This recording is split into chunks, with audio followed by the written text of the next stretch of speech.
Hi my friends, how are you? ఈరోజు గుమ్మడికాయతో హల్వా గుమ్మడికాయతో హల్వా ఎలా తయారు చేస్తారో చూద్దాం పదండి. దీని స్కిన్ తీసేసి నీట్గా చేసుకొని ముక్కలుగా చేసుకొని నెక్స్ట్ ఇలా తురుముకోవాలి సన్నగా. చూసారా?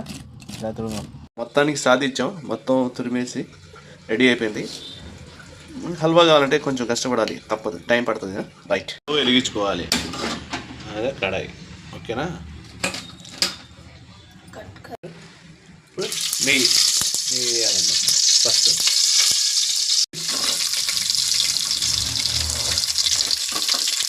బాదం, జీడిపప్పు, కిస్మిస్ వేయించిన తర్వాత పక్కన పెట్టుకొని నల్ల చక్క పట్టా లవంగా వేసుకోవాలి. పట్టా లవంగా అంట వేసుకోవాలి.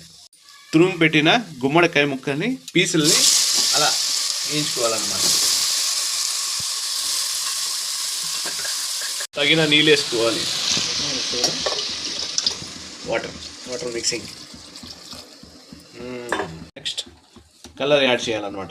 కొంచెం కలర్ యాడ్ చేయాలి. మిక్సింగ్. ఒక స్పూన్ ఇలాచీ పౌడర్ టేస్ట్ కోసం, స్మెల్ కోసం. ఉడికింది కదా, ఇప్పుడు చక్కెర వేసుకోవాలి తగినంత. చూసారా? చక్కెర వేసుకొని మొత్తానికి హల్వా రెడీ. టేస్ట్ చేద్దాం ఒకసారి.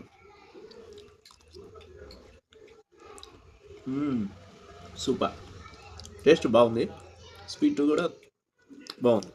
Okay, bye.